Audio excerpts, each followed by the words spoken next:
Hi everyone, very warm welcome back to the MEC-TEC garage, and we are hopefully going to be concluding the Ninja project in this episode. So we've got a few more jobs to do obviously on it before it's ready for MOT and hit the road. Well, hopefully not hit the road. With any luck it won't be anything hitting. Yeah, we need to get the final jobs done on this and get it sorted out. So without further ado, let's crack on and get some work done. Just thought I'd take the front sprocket cover off to see what sort of condition it was in. And look at all the congealed chain lube that's in there, in the casing. Absolutely terrible, so I'm going to give that a proper good clean out. On the good side though, the sprocket looks in perfect condition, so that's great. So I'm going to get all this cleaned out and get it put back on again, and that's good to go. Let's carry on. Rightio, that is all cleaned up. And also I found some damage on it. You can see there's some cracks there, and this piece, hang on, this piece here was actually completely out of it. It was laying inside the casing, luckily enough. So I've actually got my old staple tool back out again and melted some staples in the back of there. As you can see, all the little tips there that I've ground flat, and I've melted it flat with a soldering iron as well. Unfortunately this bit here is missing, so I can't put that bit back in, but at least the majority of it's there and it's strong again. So I've also cleaned inside there, inside the sprocket, and give the chain a bit of a clean up as well, and inside there as well is nice and clean now. So it's getting there slowly but surely. I'm going to get this cover put back on, and then I think I may take the rear wheel hugger off and get rid of any gunk that's inside here, and then it allows me to machine polish that as well then, because that needs a good clean up and a polish. That made that look nice then. Let's crack on. There we go, that's the rear hugger off. Only held on with 4 bolts, but actually only had 3 in it, so it was even easier. As you can see, there's a little bit of chain lube all sprayed up the inside of it, fair bit there as well. And obviously on this cross beam here, or the rear swing arm I should say, there's quite a bit of gunk under there. So I'm going to get all that cleaned up and I'll come back to you. That's a bit better, isn't it? Lovely jubbly, look at that, lovely and clean. And I've actually worked out how to get the chain guide off, so that is completely off there now, and obviously all cleaned up, lovely jubbly. I've got to clean up the little bracket that holds it on there. Obviously I've got the gear linkage off at the moment to allow me to get this off. That just basically slides back inside there under the chain, but obviously taking that off has allowed me to lift the chain up, get right underneath here and clean it all really properly and get all the gunk off. There is a little bit more under there actually, which I might try and get off, but I've got the majority of it off, so that's it's really good. So I'm going to get this put back together and obviously clean as I go and carry on. There we go.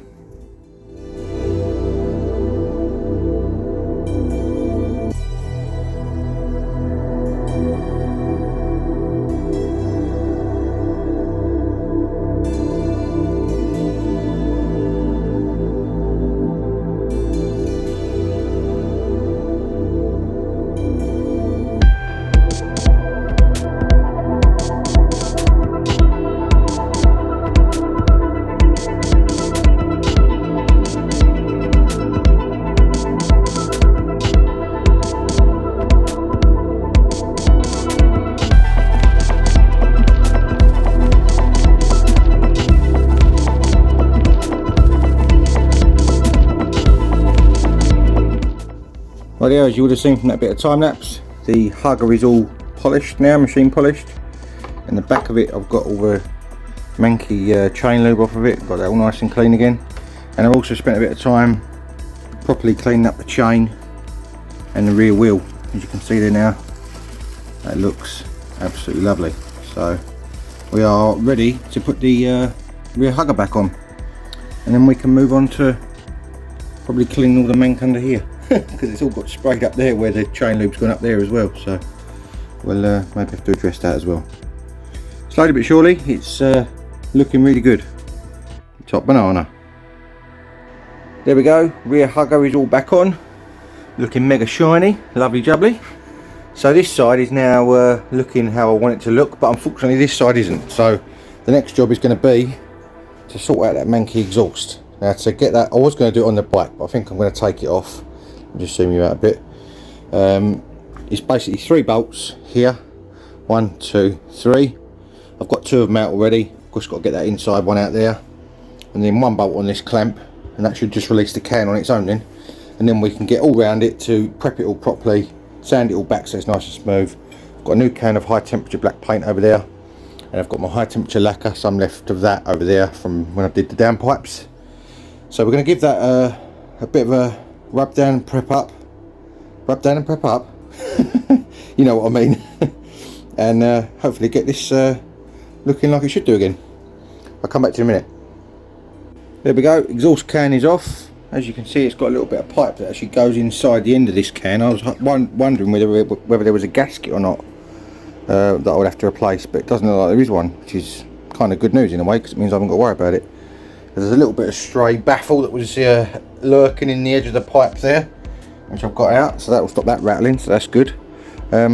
One daft thing I've just seen though is that they've actually riveted the clamp onto the can, which means unless I drill those out and put new rivets in, which then will leave the little bits inside the exhaust rattling about, which I don't really want to do, I'm going to have to leave that on there and obviously mask it up as best I can to paint round, which is unfortunate, but obviously the paint isn't in too bad a condition underneath that bit, so hopefully that will be okay. So I'm going to give this a proper good clean up now, and then obviously get that clamp all masked up, and then we can obviously then start prepping it all up for paint.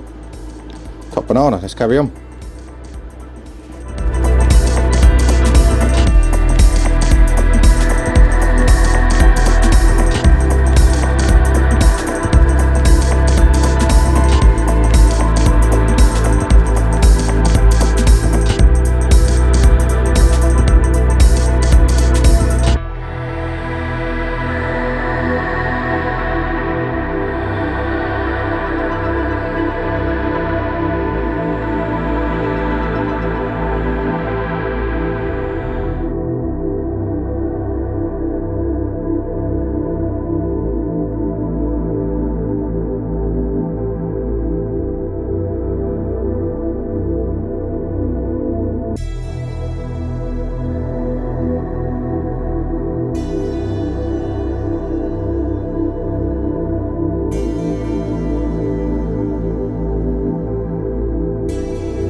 There we go, that is all prepped up, ready to be painted.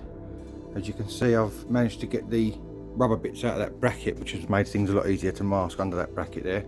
Obviously got all that masked up, and I've got it hanging off the garage door runner. So I'm going to get some high temperature paint on this now, a few coats of that. Just noticed a bit I need to remask because there's a bit of tape missing there. And then we can get some lacquer on after that, so it should look really good. Hopefully I've managed to get all the scratch marks out of it, and all the scratch marks out of the actual metal itself as well, which I was quite pleased about, because there was quite a few sort of deep scratches in the actual, I think this is alley, so it's quite soft, you know. So yeah, let's get some paint on it.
Rightio, as you would have seen from that bit of time lapse, I've painted the exhaust can with the high temperature black, and I've also now given it a coat of the high temperature lacquer, which I unfortunately ran out of just as I got to the end of it. And I think I'm not very happy with this finish. It's quite rough because I think it was at the end of the can, and as you can see it's a little bit dappled, that effect. So I've actually got some more high temperature lacquer, so I don't fall over, which is this stuff here, which is actually the same make as the high temperature grey that I got for the engine casings, and I was quite impressed with that paint. So I'm going to give this a quick wet and dry down to obviously get it smooth again, and then we'll go over it with this lacquer and see what it comes out like. Let's carry on.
There we go. I'm a lot happier with the way that's come out, the finish on that, with that new lacquer.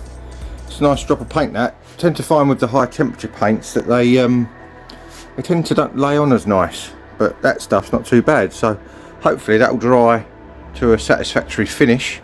Got the heater on it down there, blowing sort of gentle hot air over it, so hopefully that will do the job. I may have to just go over this end again because there's a little tiny bit of silver just there that I've missed that rubbed through when I rubbed it back.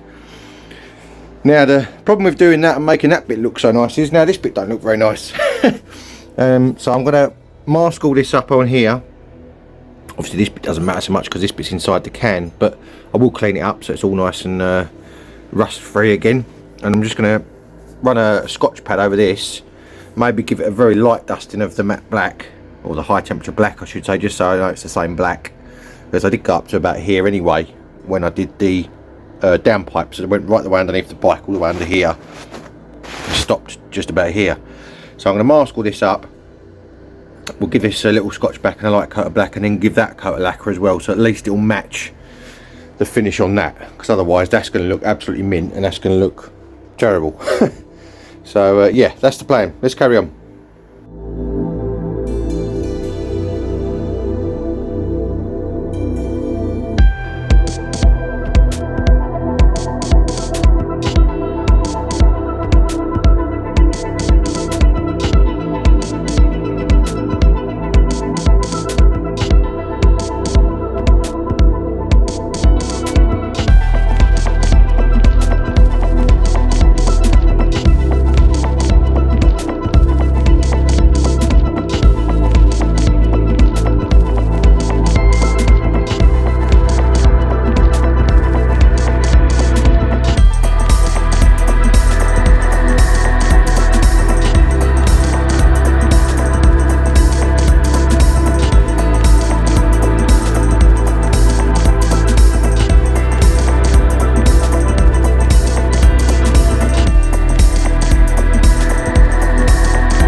Right, whilst that paint's drying on the exhaust, just thought I'd show you what I'm doing here. These are the rubber, what do you call them?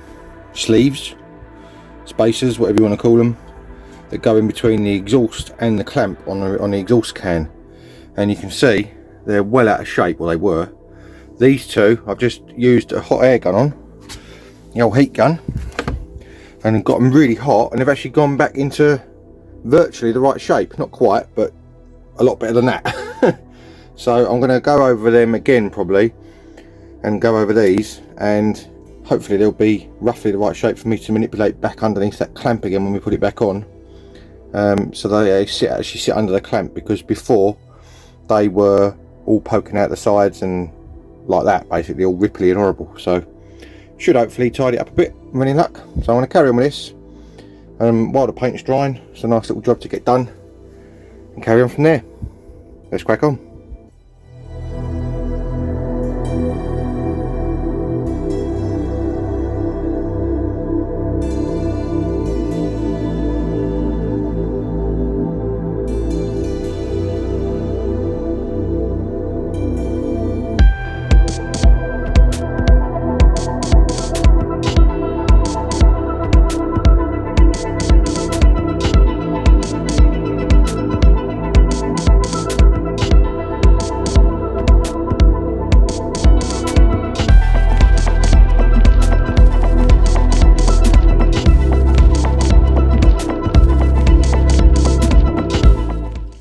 There we go. They're not absolutely straight, but they're a lot straighter than they were, so I should be able to get those to go underneath the brackets all right.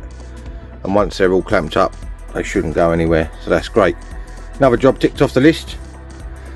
I'm not sure what the next one is, but I'm sure I'll find it in a minute. Let's carry on.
There we go.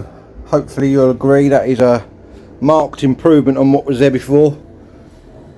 Nice paint job on it. It's not too shiny, which is just about right, because it's not mega shiny from new. It's just sort of a semi-satin sort of effect. Cleaned up all that bracket as well, as you can see. Got a bit of metal polish on that, come up nice. I used a little bit, you would have seen in the time lapse, a little bit of super glue just to hold those rubbers in place while I got the clamp back in place. Obviously where I'd bent the clamp out slightly, it just put a little kink in the bottom of it, so that's why I used the plastic mallet hammer there to just tap that back into shape once I had it squeezed back around the exhaust again.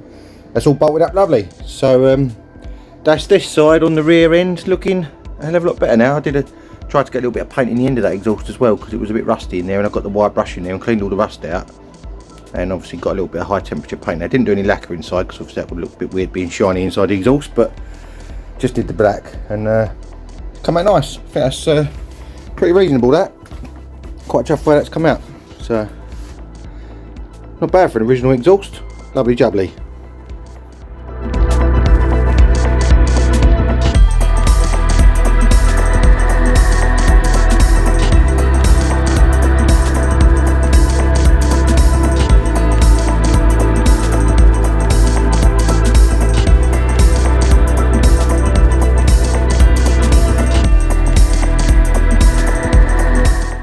Well, as you would have seen from that bit of time lapse here, I've just done a masking tape line down the middle of that screen to show the difference between on either side. You can see the line down here.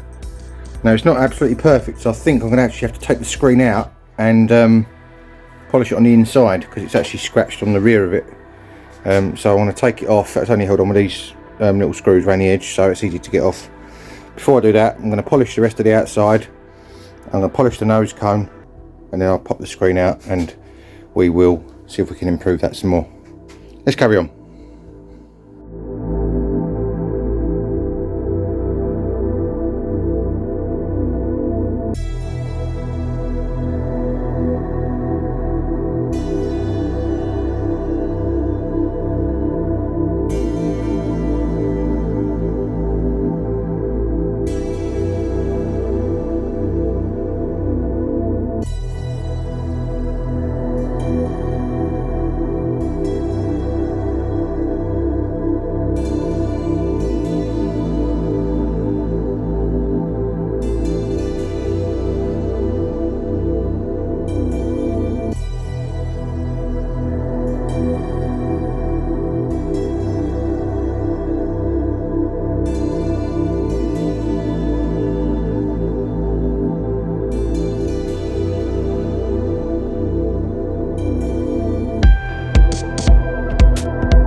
There we go, all front end's all machine polished. I want to take the front mud guard off to do that one properly. I'll do that in a minute.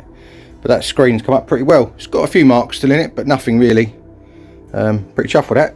Polished both sides as you saw. I need to touch up this screw, so the paint's come off of that one. That's why I put it at the side there rather than it being bang on the front. So yeah, we are definitely getting there. Obviously I've took the mirrors off to polish that front end.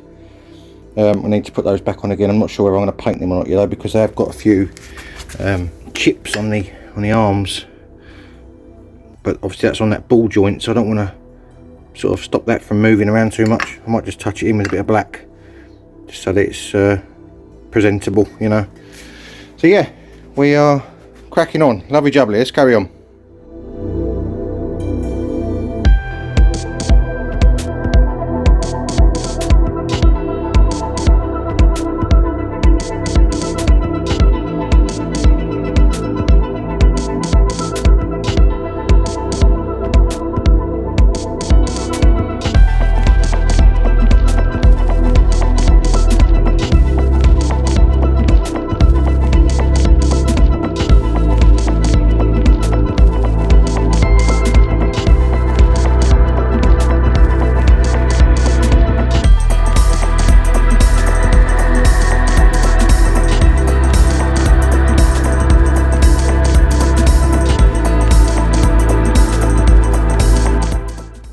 Rightio, the next bit that's going to get the polishing treatment, as I said, is this front mud guard.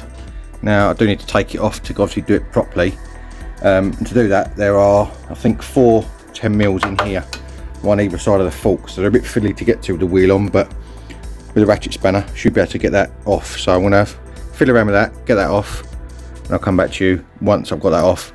Obviously that will then allow me to clean up these forks properly as well, because they're a bit grubby, and also the front wheel we need to obviously go over and make sure that that's as best it can be as well.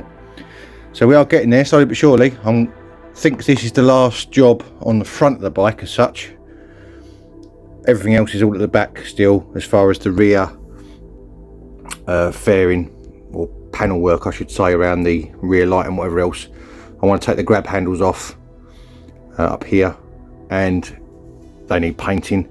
I want to paint these bar ends because they're a little bit rusty, and this frame on the front here where the mirrors bolt to, I'm going to leave the mirrors off for the minute, and we're going to paint that as well because that's a bit scabby, and obviously that's right in front of you when you're riding it, so you want that to look nice. So yeah, a few jobs to do, but we are definitely getting there now.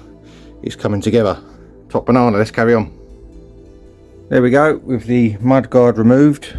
You can see it needs a good cleaning there. It's a bit manky, probably never been off the bike to be honest with you.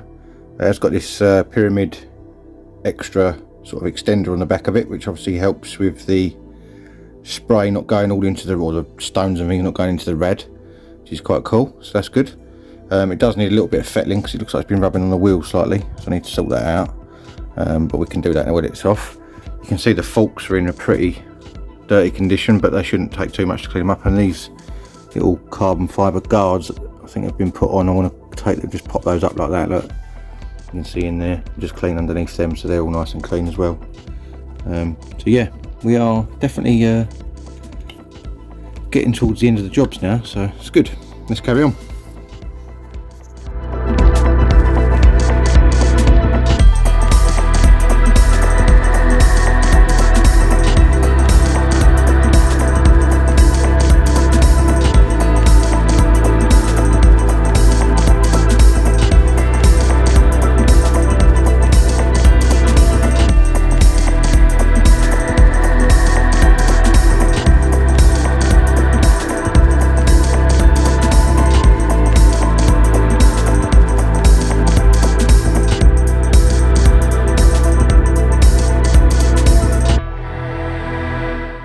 Rightio, as you would have seen from that bit of time lapse there, we've got the rest of the bike all polished now, as far as the tank and the rear housing.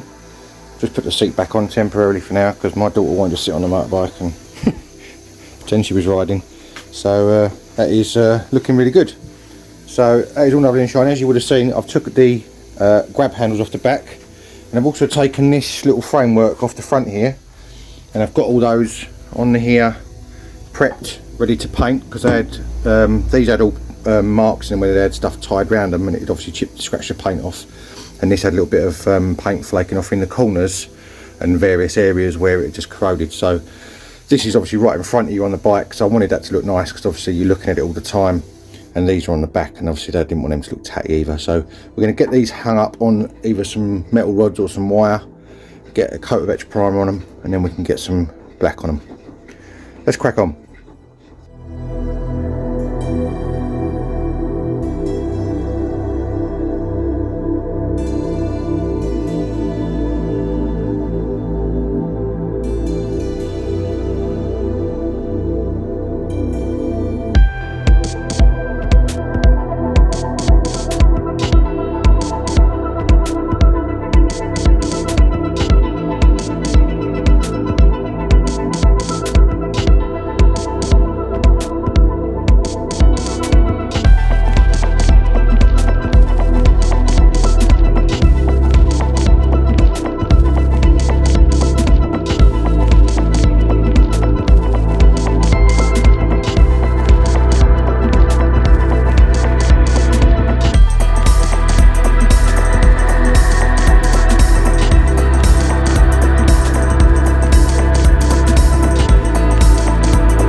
Rightio, as you can see there now, I've got the top off the brake reservoir, and the fluid isn't too bad, but I'm going to change it anyway. So I want to get the most of it out with this pipette sucker thing first of all, so we're not just flushing manky fluid through the system.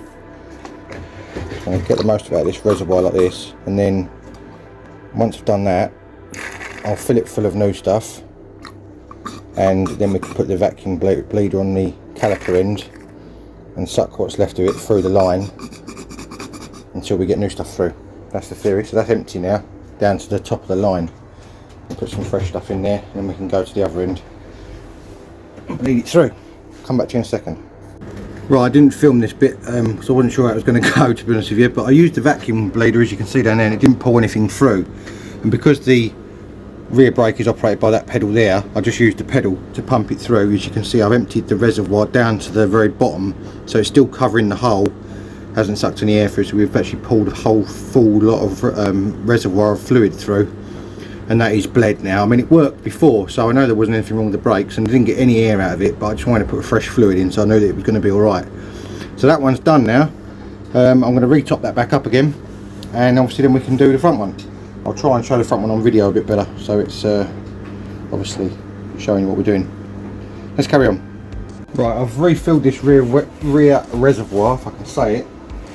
For whatever reason, the vacuum bleeder doesn't seem to like this. I'm going to re-pump it through again just to show you what we're doing. So I've got the reservoir brake, the vacuum puller on with the bleed nipple open. I'm just going to use this pedal. You can see that in the camera down here, just about where my hand is, to pump it through and just get another lot of fluid through. Very easy, because obviously it's such a small circuit. You can see the fluid coming through the clear pipe, so you've got to be careful you don't pump too much through. But this is definitely going to be clear now, because I've obviously done, this will be the second reservoir, and it's only a small system. So that is now solid fluid all the way through the line. I mean, it was before, but I just wanted to make double sure and obviously show you as well. So I've done that twice now, so that should be absolutely fine. I'm going to lock this bleed nipple back off again, like that. And then that is the rear brake done. Now the front brakes are going to be slightly different, because they have got, let me just suck this brake fluid through. There we go. They have got twin calipers on the front, so I'm obviously going to have to do two lots. Just wiping the residue off so there's no brake fluid everywhere. Now when we spin the rear wheel, should stop it dead. Nothing wrong with that, so that's good. That is, I wanted to make double sure it was alright, and it's fresh fluid all the way through, which it now is, so that's great. Let's get set up on the front. Rightio, while those bits are drying on that makeshift washing line I've put up, thought I'd sort out the front brake. I've just took the cover off, and as you can see, the brake fluid is quite dark, so obviously wants a little change over, same as the back. So I'm going to get that sucked out with the little pipette thing I've got, put some new stuff in there, and then we can do the same with the front. I'll get you set up on a tripod and we'll get that done.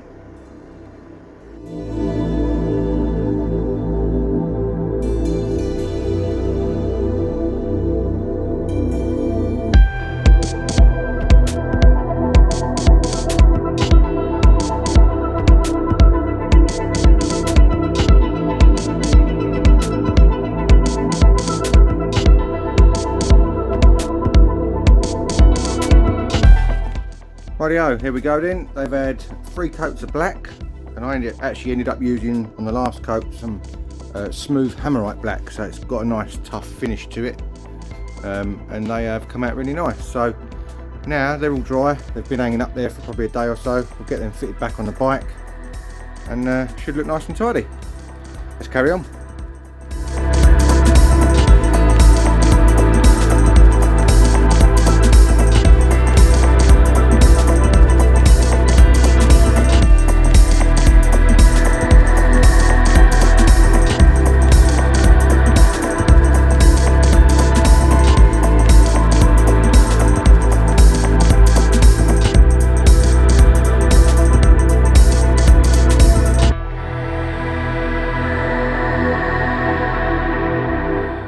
There we go, handles back on, nice and smart and tidy, no more chips all over them. They look really good, and that front bit with no more chips on that either. Literally it's right in front of where you're sitting, so obviously it did look a bit manky before, but that's tidied that right up. So I haven't put the mirrors back on yet because I'm not decided what I'm going to do with those yet, because they are a bit crusty as well, so I might rub those back and paint those if I can, possibly, depending on obviously if it affects the movement of the mirror or not is what I'm worried about. But it may be that I just touch them in so that they're not showing any manky bits on them. But yeah, we need to bleed the other brake now, because I've done one side on the front brake. I need to bleed the other brake, and that's that job done. And then I think we are getting towards the end of the list of jobs, which is absolutely superb. It's really coming together now. Well chuffed. Top banana.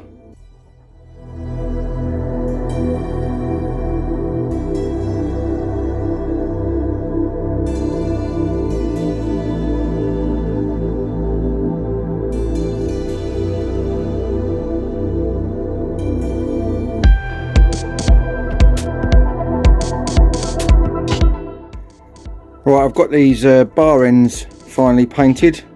They've had 2 coats of the hammerite smooth black. That was after a coat of etch primer, and these were an absolute nightmare to get off. One of them I had to use an impact driver on, and I got that one out, but the other one I used the impact driver and it completely stripped the head, so I ended up having to drill the head off.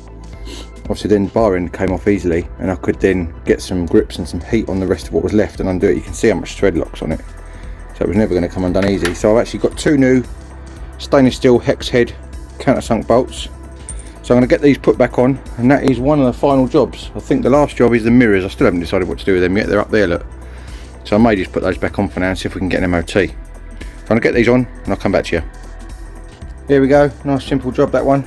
Bar ends are now back on with nice new stainless steel screws. They look really nice, so that finishes the handlebars off lovely. I want to touch the end of this brake lever in. It's got a little scuff on the end of it where something's rubbed up against it, and that should look really tidy then. Top banana. Right, this is D-Day. As you can see, the weather is absolutely miserable, but we are here at Johns of Romford for an MOT, so let's see how we get on. It's my first time riding a bike in about 4 years, so got down here alright. I'll come back to you once we've done it. Rightio, as you can see, we are back at the MEC-TEC garage. Unfortunately, the bike didn't pass the MOT today, but only on something relatively minor, which is the front brakes were binding. Now, I haven't actually had these calipers off. I've bled them, as you saw in the video, but I haven't had these off, so I've just took the first one off. And what we're going to do, we're going to take those pads out and obviously do what I've done previously on other videos and work the pistons in and out to make sure that they're all free. And obviously hopefully that will do the trick. If not, then I may have to take the pistons right out and clean the insides of the caliper out as well. But we're going to start off by just working them in and out with some WD-40, clean them all up, make sure they're all nice, and see if that does the trick. Didn't really notice it much when I was riding it, so it can't be too severe, but obviously something that they've picked up when it was on the roller or on the MOT, so nothing too major. That was literally the one and only thing that they picked up on, so that's good. So I'm going to have a little mess about with these calipers and we'll go from there. Let's carry on. Rightio, as you can see now we're on the other side of the bike. Now I'll just show you this one live, because obviously now I know how it comes apart. I wasn't sure before. Basically you've got these two bolts which I've already loosened, they come out, and this should, in theory, just slide off. Now obviously it's going to be a bit of resistance because it has been binding. I think this side, by the feel of it, that's binding more than the other, because the other side came off relatively easily. Let me just get a cloth in there, see if we can pop this off. There we go, shouldn't be too difficult hopefully, with any luck. And basically you just pop that off the disc like that, and on the top here you've got two screws, one there, which takes off this retaining plate. So we'll buzz that off. Should come off fairly easily, hopefully. And obviously don't want to chew the heads of the screws up if you can help it. There we go. Don't lose the screws because they're only tiny. And underneath here is a pin which runs through the middle of the pads, which is that pin there, and it's got a little circlip on one end of it, or sorry, not circlip, well it is a circlip, but a split pin. So you just pop that off like that, and that pin, as long as it's not corroded, should just slide out. Now the other side did slide out very easily. This side, just from initial inspection, is not moving at all. So that's probably because I'm trying to push it the wrong way. Would help, wouldn't it? You idiot, Mike. Still not moving though. It's quite stuck. So that could be our first issue. Mind you, the pads are moving okay on it, so it's not the pads that were binding on that rod, so it's not that. I'm going to go and get some needle nose pliers, and usually when you've got something like this that's stuck, if you give it a little twist, you'll break the seal, and then that will come out, no problem at all. So we'll get that out, and then we can start looking at the pistons. I'll come back to you in a second. Right, I've just given that a little twist, just with some normal pliers, and it has popped out there, no problem at all. So it must have just a little bit of corrosion inside this. This end's actually not got a hole right through it, so it's obviously encapsulated, so it's just rotted, not rotted, but it just got caught in there. So that should just slide out of there now, like that. There's the pin, and then you can take your pads either at the top or at the bottom, whichever way.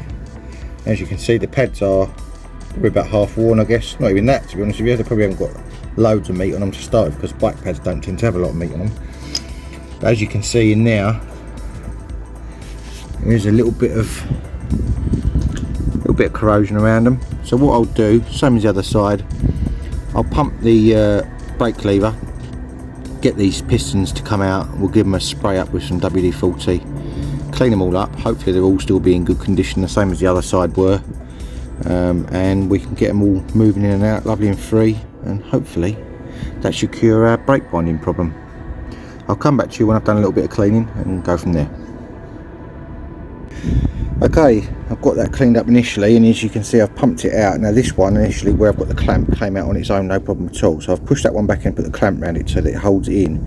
And as you can see, the one opposite has now popped out, and it's the same story as the other side, as far as it's just literally got gunk all around the piston, which is obviously making it stick in. Now these two top ones haven't even moved yet at all, so it shows you how sticky it can be. So what I'm going to do, I'm going to clean this one up, get a clamp around that one as well, and then that will obviously then force one of these top two to pop out, and then we can get those ones cleaned as well, one by one, surely but surely, slowly but surely even, we'll get it so that they're all free again. I'll come back to you when I've done some more cleaning. Rightio, this side was definitely worse than the other side. I actually had to take I think it was either 2 or 3 pistons out of this side, because the seals around them were actually pulling out as I pumped them out because it had corrosion on the pistons. It was only minor and it hasn't broken the chrome on the pistons, which is great. But I have got them all moving in and out freely now. So the next step now, I've given that little guy to clean up as well. So I'm going to get all the pads put back in with some fresh copper grease on, and then we can have a little test ride up and down the road and make sure that it's still free once I've ridden it, because obviously that seems to be what caused it before. Pushing it around in the garage before, I didn't notice any of this because I hadn't pulled the brakes hard enough for it to bind on. But obviously since riding it, that is when it's shown its head as such and started being an issue. So I'm going to get these pads put back in and we'll go from there. And it's raining as well, so I need to get this done. Come back to you in a minute.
Right then, that is going to be the end of this episode and the end of the Ninja project. How about that? I've actually finished another project. That's 2 in 1 year. I'm doing good so far.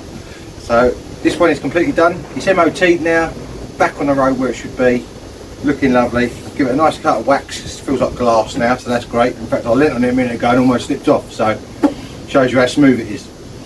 So yeah, that is it for the Ninja. We're now going to concentrate on getting the Puma done, because then that will be another project finished. Well, not finished, it's never finished, but at least on the road. And then hopefully we can crack on with that Westfield, because obviously I want to get out on the road for the summer now. It's getting nicer weather, so fingers crossed that'll all go well too. Remember, if you like what you see, maybe consider hitting that subscribe button down there, and obviously hit the bell. That will tell you every time I upload a video. I have got Instagram MEC_TEC 1985, and I have Facebook MEC-TEC for little sneak peeks during the week of what I'm up to.